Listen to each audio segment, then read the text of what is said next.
Todos nós queremos a bênção. Ouvimos sobre a bênção nessa música especial, tão especial. Abençoa nosso lar. Eu e a minha casa serviremos ao Senhor. Eu e minha esposa temos sido muito abençoados aqui nesses dias com vocês. Nosso filho já fez a nossa cabeça, voltou para casa, a casa dele, ele e a nora tão mimados pelos irmãos, e agora foi a nossa vez. E foi muito, muito gostoso, e somos agradecidos, porque essa ideia de solicitar a bênção está muito nata na cultura.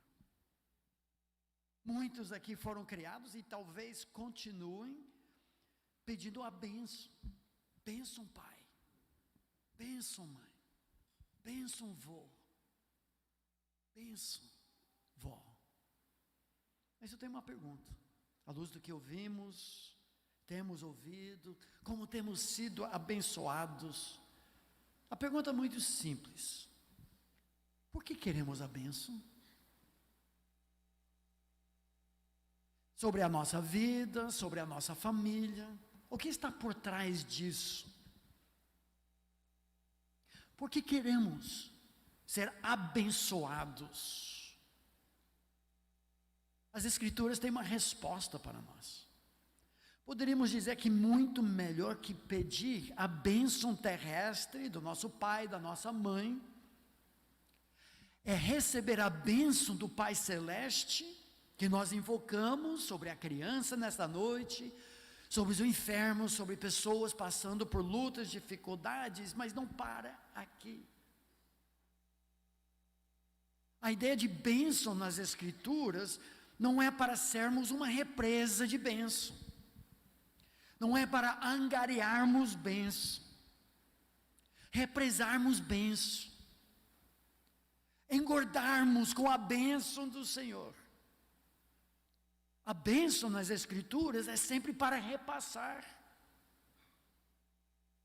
para servir outros, receber a bênção do Pai e ser um canal de bênção, não um mar morto, que só recebe, aumenta a salinidade, aumenta minerais, mas não abençoa ninguém. Nós não queremos ser mares mortos. Queremos ser canais de águas vivas. Esse é o nosso tema. A nossa última mensagem do congresso, que começou sexta-feira à noite. Essa vez, diferente das outras mensagens, vai ser mais uma sobrevoada desse tema das Escrituras, tratando do homem abençoado e da mulher abençoada. Eu sei que nem todos aqui são casados, temos muitos jovens que talvez não, um dia terão o privilégio de dirigir um lar. Temos viúvas, temos viúvos. Mas quando a igreja é a família de Deus, essa mensagem tem alguma coisa para todos nós, ou orientando outros, ou para nós mesmos como igreja família de Deus. Entendermos que Deus abençoa a igreja para ser uma bênção. A família abençoada para ser uma bênção. Eu vou lembrá-los sobre alguns textos, inclusive, que já tratamos aqui nessas noites. O primeiro que nós desenvolvemos a ideia de que Deus criou a família para espelhar e espalhar a glória de Deus. Depois que Deus criou o homem à sua imagem, homem e mulher à imagem de Deus, o Deus triuno, Gênesis 1:28 nos lembra que Deus os abençoou, primeiro capítulo da Bíblia. Só que a bênção de Deus pairando sobre a família, o casal, implicava em responsabilidade. Privilégio culmina em responsabilidade. A primeira ordem da Bíblia foi para o casal passar a bênção adiante na vida dos seus filhos. 3 vezes Deus manda o casal a ter filhos como uma bênção para abençoar, sujeitar, dominar, para a glória de Deus essa terra. Adoradores em espírito e em verdade, enviados como flechas do ventre materno, do berço do lar. Nós criamos os nossos filhos para serem uma bênção, não somente para nós, mas para abençoar o mundo. Agora, esse tema, abençoados para ser uma bênção, nós encontramos num dos salmos missionários, porque esse versículo, em Gênesis capítulo 1, já une família e missões, missões família.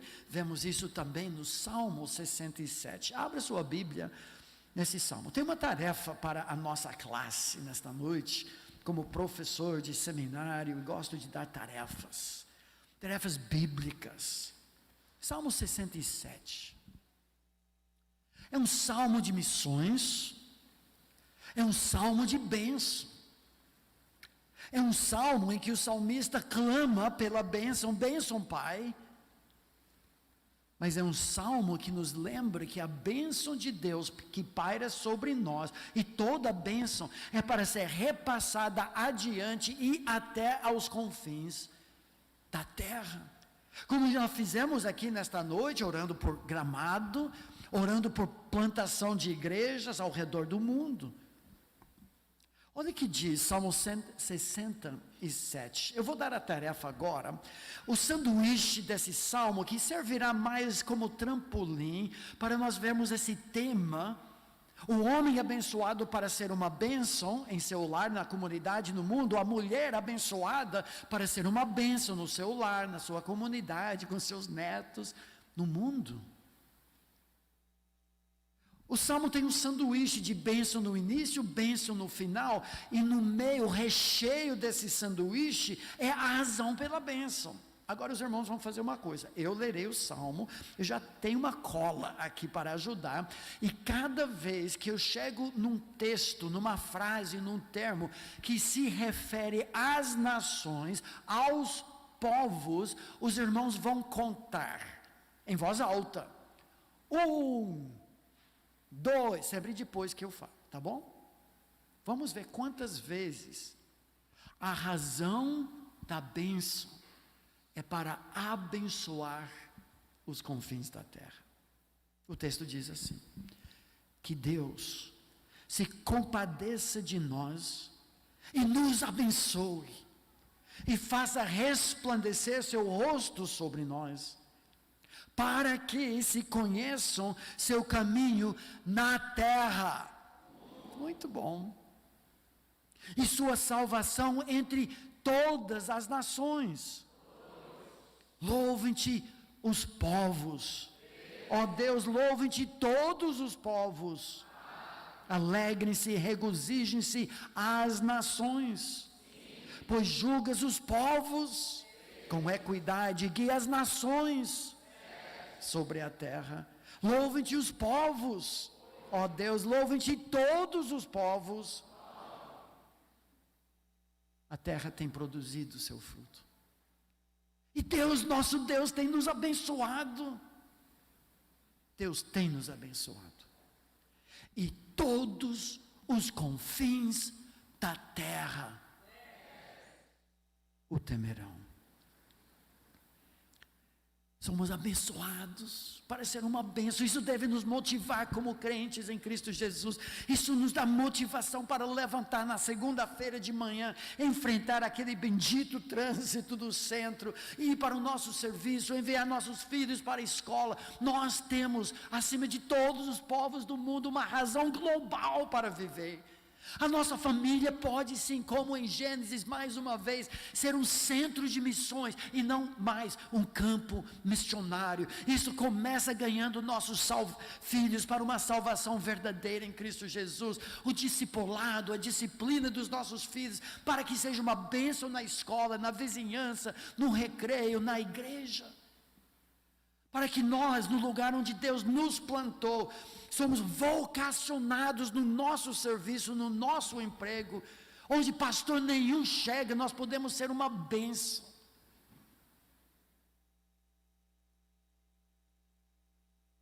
Uma cautela.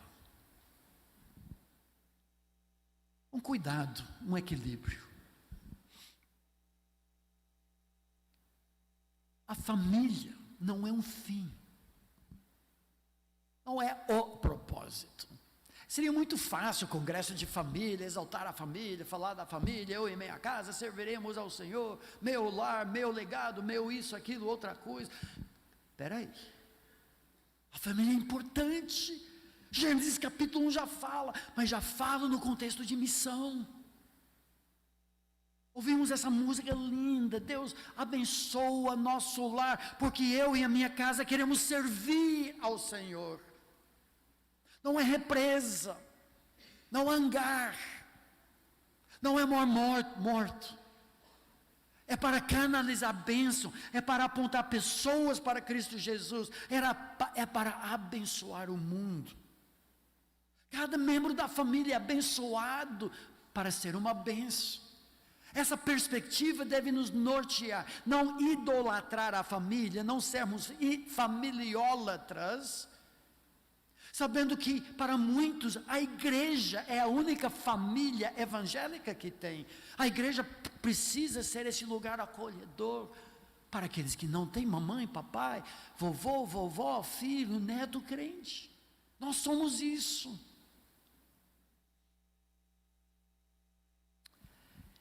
De forma simples, nesta noite, eu gostaria de lembrá-los de como o homem é abençoado para ser uma bênção. É uma descrição de tarefas do homem casado, do pai, do avô. É um vislumbre para o jovem, seja junior, adolescente, jovem mesmo, solteiro, para entender a razão de formar uma família. Não é sobre mim, não é para mim. Eu estou disposto, não na minha própria força, mas pela graça do Senhor, pela palavra do Senhor, a formar esse tipo de lar.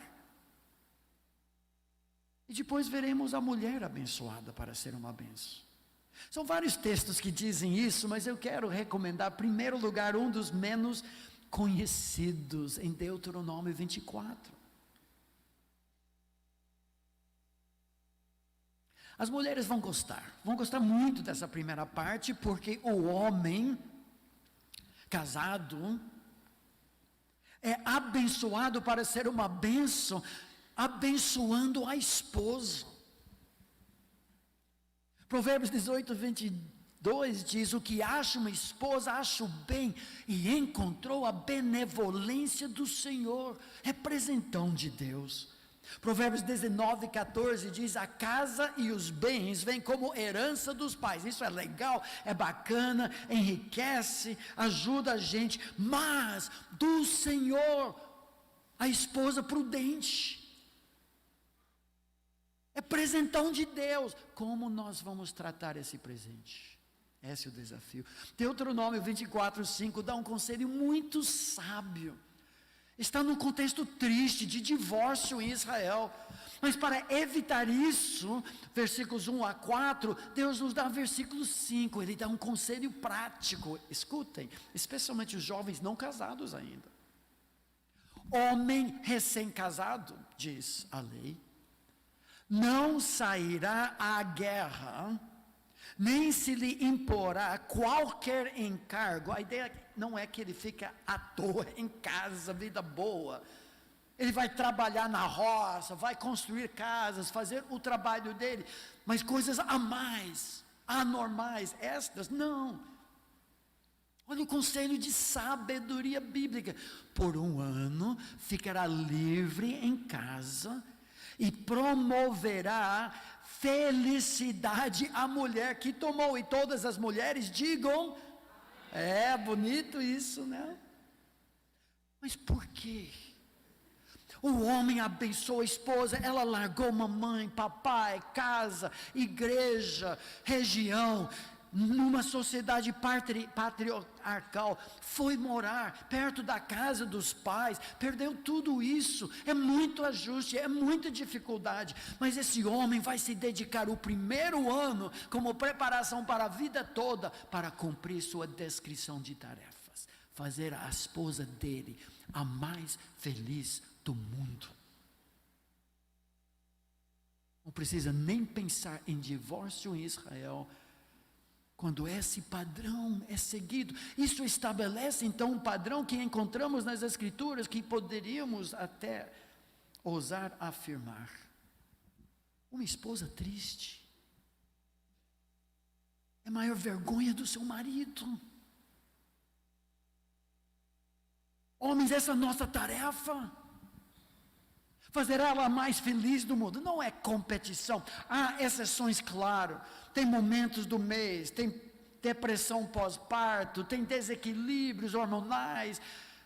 Não é um absoluto. Mas essa é a nossa tarefa. Abençoar aquela que nos abençoa. Mas tem mais. 1 Pedro 3,7. Fala, maridos, vós igualmente vivei a vida comum do lar.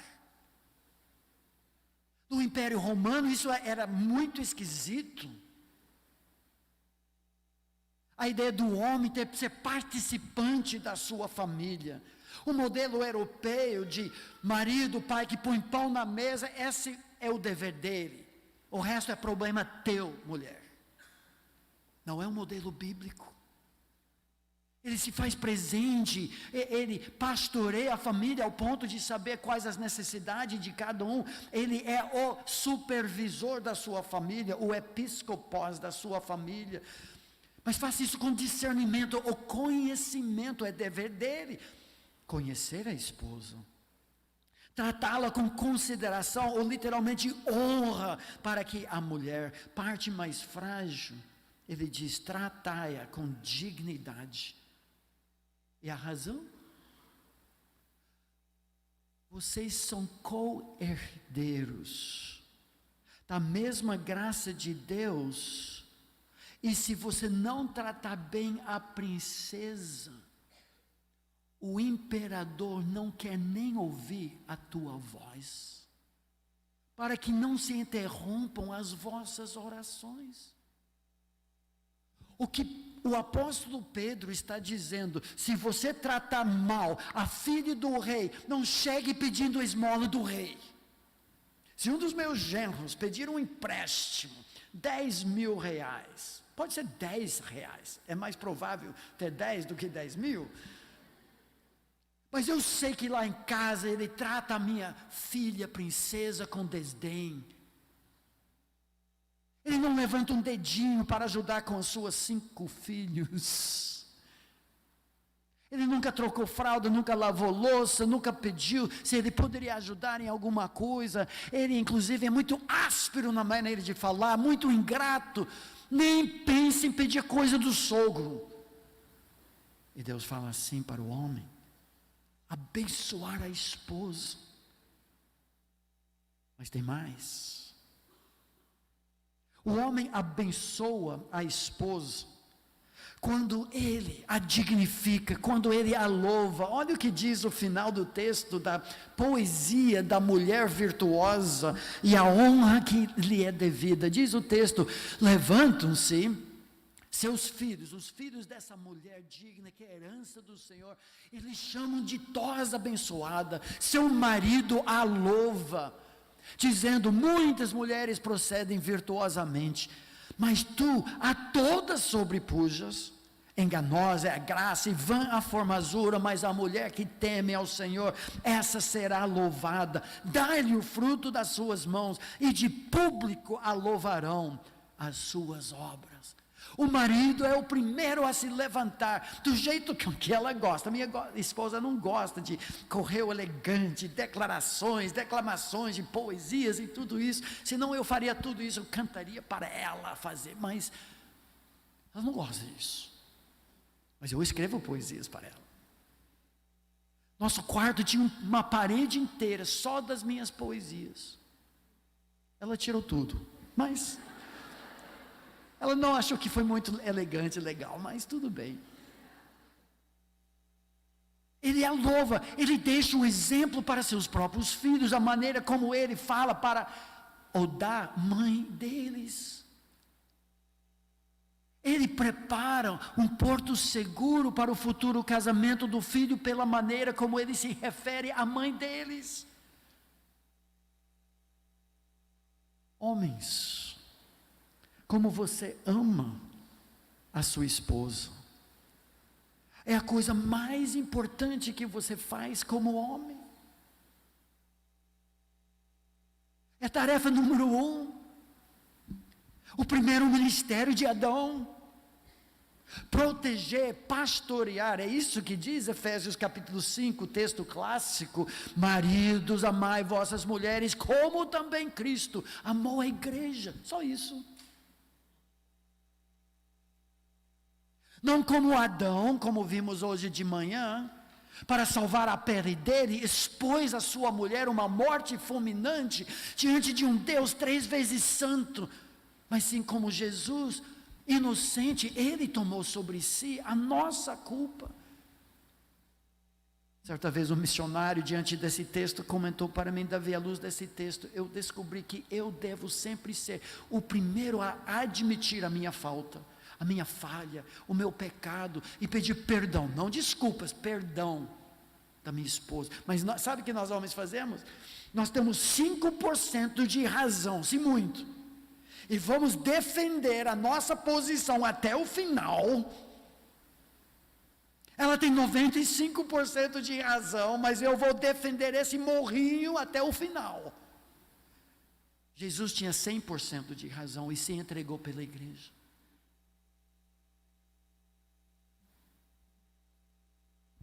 Esse marido que abençoa sua esposa, ele faz purificando-a pela lavagem de água, pela palavra. Ele é o pastor da sua família. Ele ora com sua esposa, não somente nas refeições. Ele que sugere: vamos fazer um culto doméstico? Gente, vamos para a igreja. Não é ele sentado em casa assistindo Fórmula 1 e empurrando todos.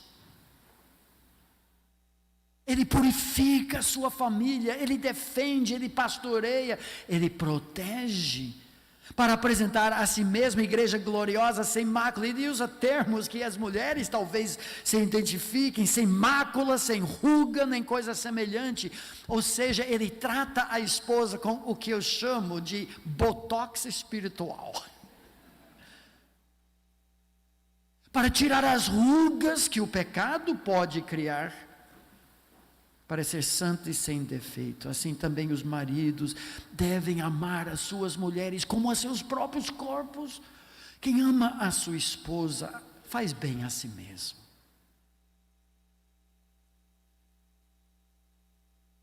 Uau! O homem abençoado por uma esposa prudente como a herança do Senhor tem grandes responsabilidades. Mas não é só isso. Esse homem abençoado, para ser uma bênção, também abençoa os seus filhos. Tem alguns textos que nós precisamos ver. Olha o que diz Salmo 112. Um dos salmos, 23 salmos de aleluia. Louvado seja Javé, Jeová. Bem-aventurado o homem que teme ao Senhor, anda com Deus, vive na presença de Jesus. Se comprais nos seus mandamentos. Olha o efeito disso, o pastor já falou antes da mensagem: a sua descendência será poderosa na terra.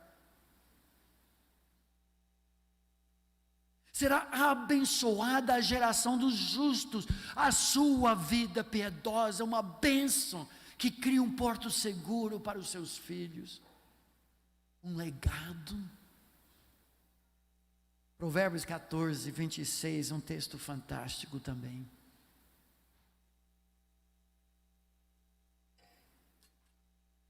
Diz assim: no temor do Senhor.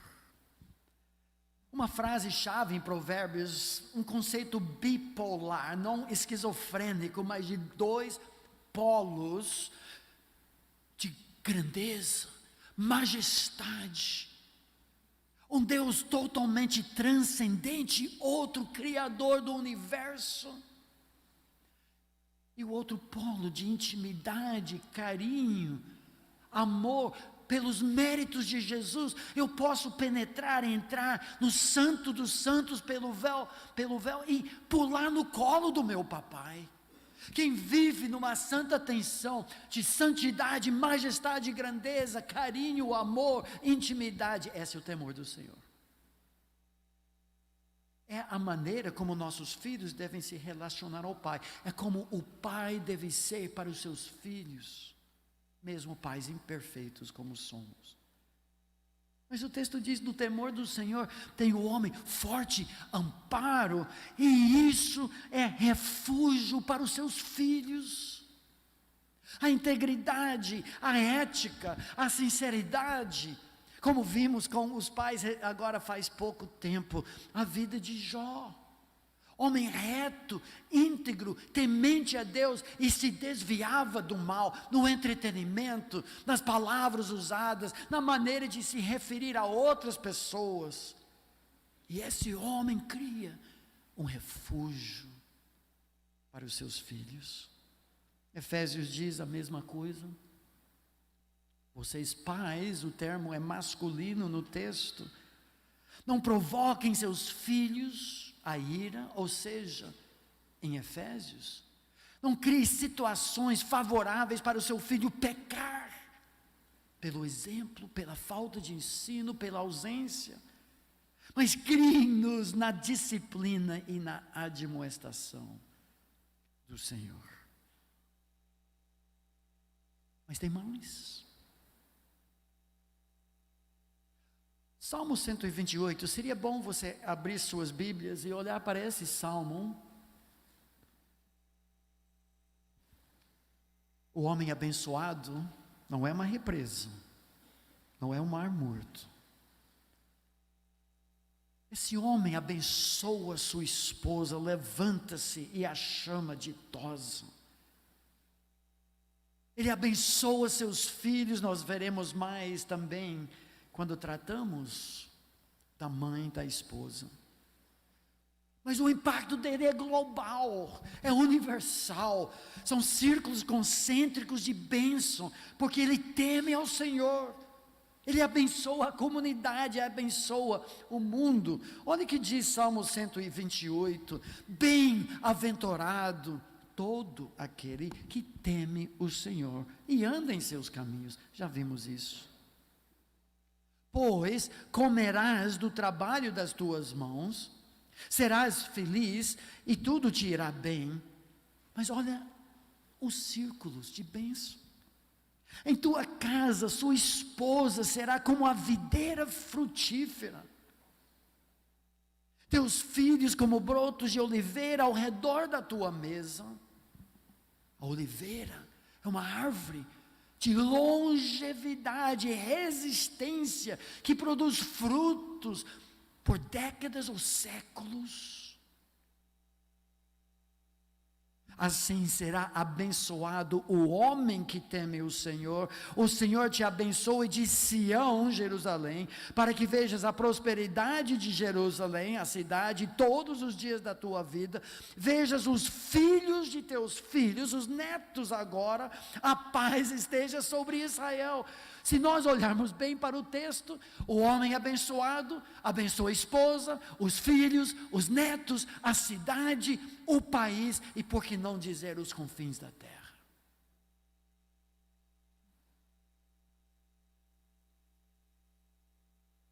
Uma vida.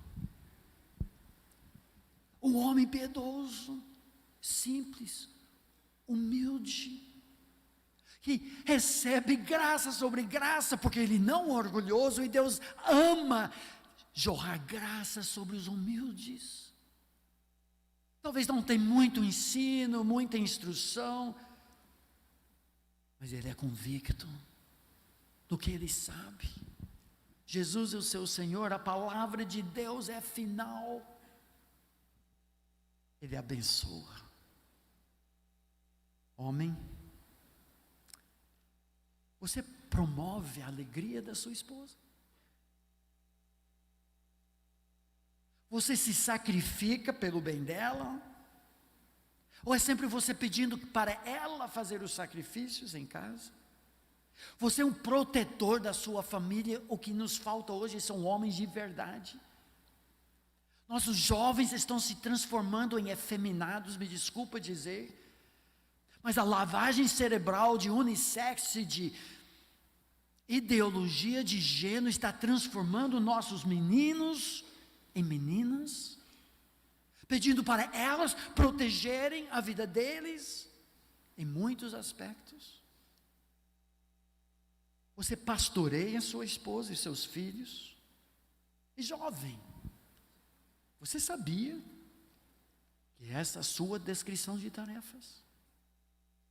Se você casar é para fazer ela a mais feliz do mundo, ser o pastor dela, protetor dela, refúgio para os seus filhos, o primeiro dominó talvez de um legado que pode se estender por gerações pela graça de Deus.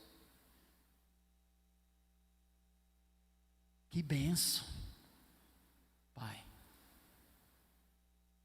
Mas que responsabilidade.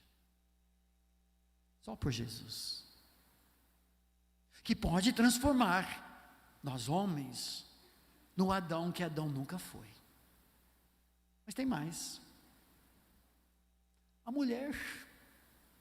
Vocês achavam que iriam escapar, né? Olhando para o relógio, quem sabe o tempo vai passar, porque o pastor vai parar. Não, não vou parar não.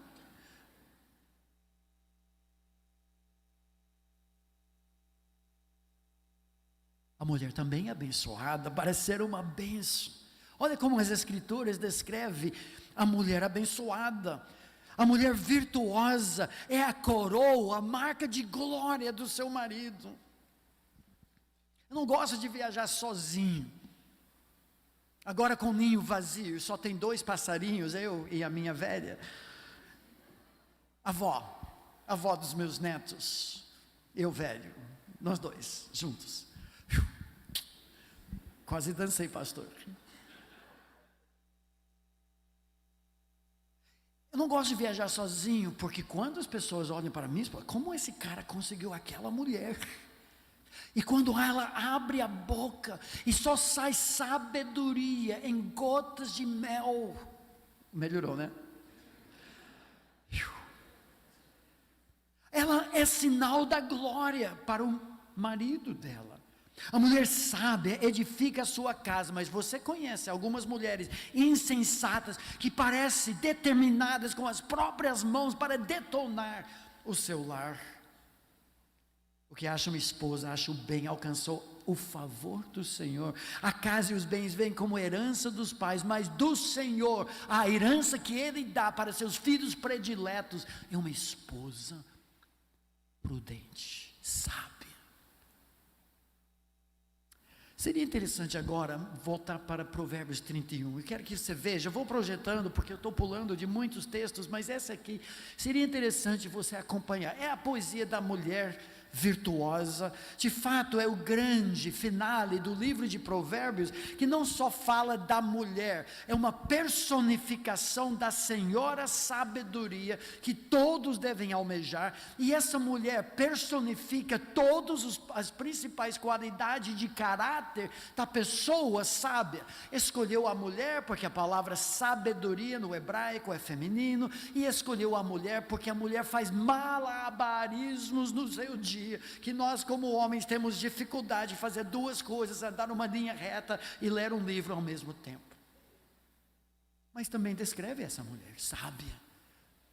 Olha como ela abençoa o cônjuge. 31:11 diz assim: o coração do seu marido confia nela. Destaque essa frase, eu vou explicar por quê. E não haverá falta de ganho por causa da vida dela.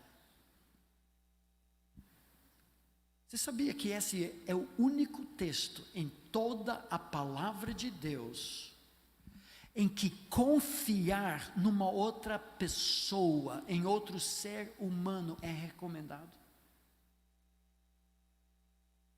Em toda a Bíblia, depender, confiar no braço da carne é vetado, condenado, com exceção desse texto. Sabe por quê? Porque ela é auxiliadora idônea, alguém como Deus colocado ao lado do homem para socorrê-lo.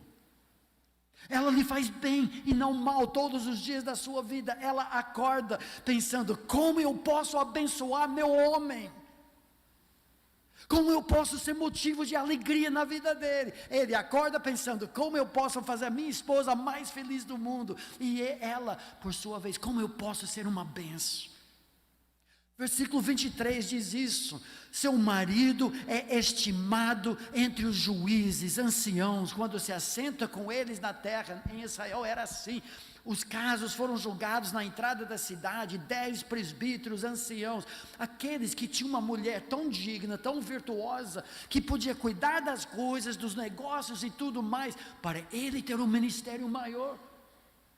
Eu não teria 10% do ministério que Deus me deu se não fosse a minha esposa. Mas ela abençoa a família também. Provérbios 31:15, nesse mesmo texto, diz isso: é ainda noite e já se levanta, dá mantimento à sua casa, tarefa às suas servas. Ela não é preguiçosa, trabalhadora. No tocante à sua casa, não temem a neve, pois todos andam vestidos de lã escarlate. Só do bem e do melhor para a família dela. Interessante. Ela também vai abençoar os necessitados, pessoas mendigas e outras pessoas, mas em primeiro lugar, e esse é um precedente de ação social para a igreja. Em primeiro lugar, nós cuidamos dos nossos, assim as pessoas lá fora vão querer fazer parte dessa família. Ela faz isso. Não é ostentação, não é luxúria, mas é do bem e melhor para a família dela, e ela ainda abençoa outros, atende ao bom andamento da sua casa. De forma específica, ela abençoa os filhos. O texto de Deuteronômio 6 é para os homens e mulheres. Mas na prática, a intimidade, a proximidade da mulher em casa, que é a esfera principal de atuação dela.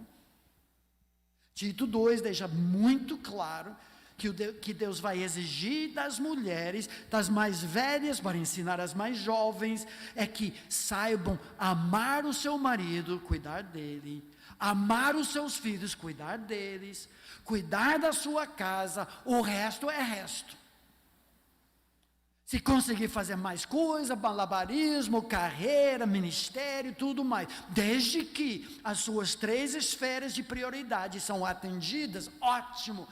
A mulher virtuosa faz isso, mas não é fácil, é a chave. Ouve, Israel, o Senhor nosso Deus é o único Senhor. Amarás, pois, o Senhor teu Deus, mamãe, de todo o teu coração, papai, de toda a tua alma, de toda a tua força. Começa conosco, e essas palavras que hoje te ordeno estarão no teu coração, e tu as inculcarás, gravarás a teus filhos. Como? Eu queria que minha esposa chegasse aqui. Embora a tarefa final e a responsabilidade é do homem, a prática normalmente, muitas vezes, é da mulher. Temos ouvido falar bastante sobre esse tal de culto doméstico, e as pessoas têm uma ideia totalmente equivocada, mas eu diria, de tudo que tentamos fazer na nossa família e com nossos filhos, foi o culto doméstico a mais importante. Se eu pudesse recomendar uma coisa para os pais, seria desde o berço, esse momento, mas não é bibliona debaixo do braço, 8 horas da noite, o filho está assistindo o seu desenho predileto, animado, papai chega com bibliona, terno e gravata, desliga a televisão, agora é hora do culto doméstico. Iniciaremos a nossa leitura em Ezequiel 40 até 48. Cantaremos do cantor cristão de forma a capela, número 100 a 150, e crianças, não se esqueçam da sua oferta para a construção da nossa nova casa. Tenha dó, é nada disso, esqueça tudo que você já ouviu. Por favor, nos ajude. O que é um culto doméstico à luz de Deuteronômio 6? Em primeiro lugar, comece cedo. Muitas vezes queremos esperar até que o filho tenha algum entendimento. Nasceu, já comece a ter um tempo em que você conta uma história, você canta uma música, tem uma oração. No mínimo, seu filho não vai lembrar de uma época em que vocês não faziam um culto doméstico e vocês estão criando um hábito. Agora, seja apropriado conforme a idade do seu filho. Então, a criança pequena, são desenhos grandes, com 3 ou 4 palavras por página, que você vai ter que virar a página rapidamente. O filho vai crescendo, use o material conforme a idade do seu filho. Chega na idade de junior, adolescente, já leia diretamente da palavra de Deus com ele, mas apropriado conforme a idade da criança. E seja breve. Não tem nada espiritual em cansar o seu filho com a palavra de Deus. É muito melhor parar enquanto ele está pedindo mais do que ter que parar porque ele não aguenta mais. Equilibre ensino formal com o informal. Agora, o formal não é isso que o Davi estava falando, tá? O formal significa o tempo designado diariamente, se for possível, em que a família toda se ajunta para aprender da palavra de Deus. Esse seria o formal. O informal são as centenas de oportunidades que nós temos durante o dia para ensinar princípios da palavra de Deus. Algo que vocês viram na televisão, alguma coisa que aconteceu na escola, uma briga entre irmãos, alguma coisa no supermercado. Gente, acontece tanta coisa o dia inteiro que dá para a gente ensinar os princípios da palavra de Deus. Estimule participação. Não tem que ser sempre o papai que lê, a mãe que ora, seja lá como for. Não, deixe todo mundo participar. Tem uma noite cantada. O culto doméstico é só louvor, cada um com seu instrumento musical. 2 tampas de panela, colher de pau em cima da panela, invente. Mas é uma música, é uma noite de louvor. Ou uma noite de encenações bíblicas. Então, construa Jericó, marcha em volta, todo mundo grita, derruba as muralhas. Eles não vão esquecer nunca disso daí. É uma coisa em que todo mundo participa. Ou peça para o filho mais velho dirigir o culto doméstico para o irmãozinho. Ele vai aprendendo a como ensinar. São muitas ideias que dá para a gente fazer. Use provérbios. Provérbios extremamente práticos, especialmente filho, idade junior, adolescente. Leia 2 ou 3 versículos e converse sobre aquilo. Extremamente prático. Seja criativo. Faça o que funciona na sua família, na sua realidade, mas faça o culto doméstico. Obrigado. Infelizmente, mesmo pagando o excesso de bagagem, 4 malas e caixas de livros, vocês compraram tudo, infelizmente. Mas nós temos 2 livros para ajudar, talvez no futuro, outra vez, ou pela internet. 101 ideias criativas para o culto doméstico.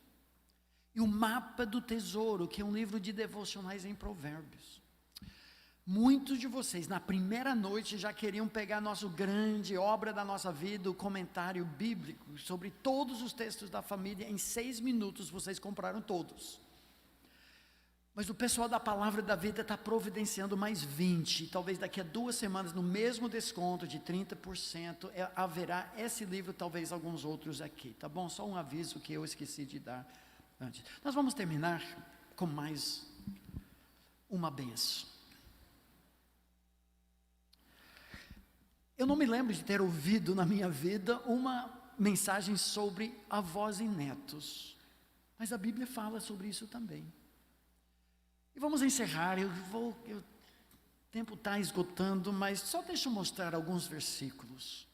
Sobre a mulher abençoada, abençoa seus netos, também o avô.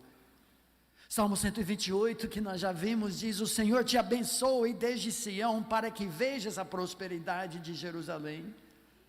Durante os dias de tua vida, vejas os filhos de teus filhos. Os netos são um sinal de bênção na nossa vida,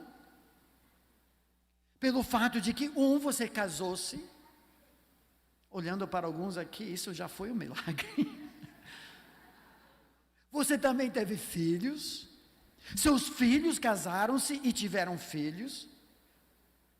A bênção tríplice, você viveu o suficiente para curtir os seus netos. E os netos também podem ser aquele sinal do que você ensinou para seus filhos está sendo repassado. Ou que você mesmo ter uma segunda chance no que não fez com seus filhos, você agora pode fazer na vida dos seus netos. Paulo fala para Timóteo sobre isso, quando diz sobre a influência de uma mãe casada com marido pagão, avó também de Timóteo, que prepararam o caminho para fazer ele um grande homem de Deus.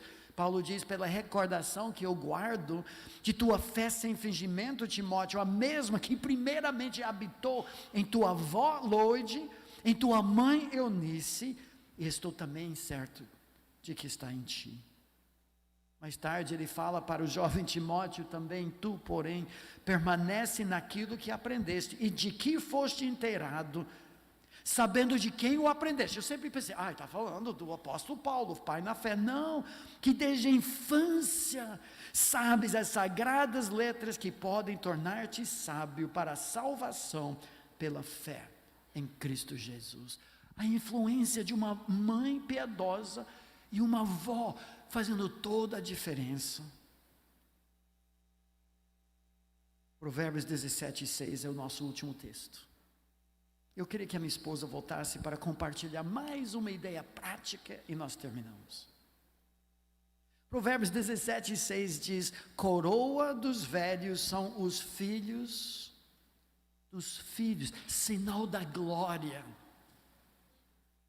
A coroa dos coroas. E a glória dos filhos são seus pais.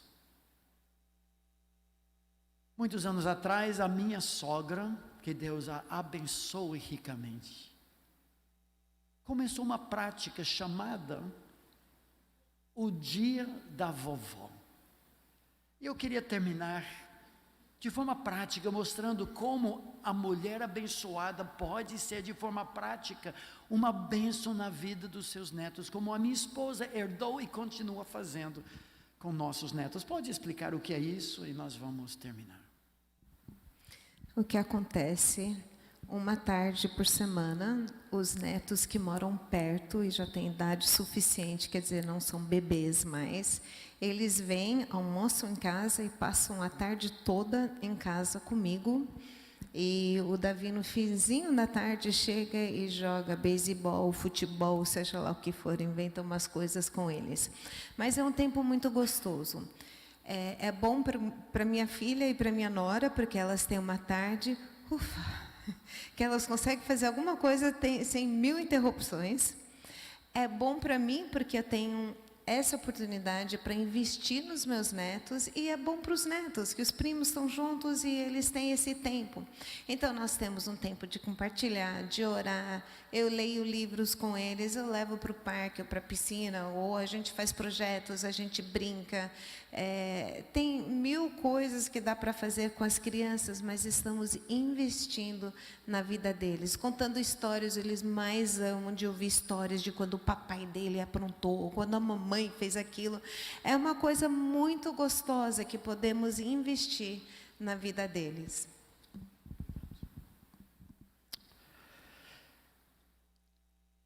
Mulher, esposa, mãe, avó, você é motivo de alegria e refrigério para seu marido? Você abençoa o seu marido, seus filhos, como sendo a prioridade da sua vida? Você tem abençoado pessoas aflitas ao seu redor, como a mulher virtuosa também faz? Avó, Você tem sido intencional no investimento na vida dos netos? Mesmo os que moram longe, a minha esposa marca tempo de Skype para ler livros pela internet para os nossos netos. Jovem, moço, você está disposta a ser esse tipo de bênção, esposa, mãe, quem sabe algum dia, avó?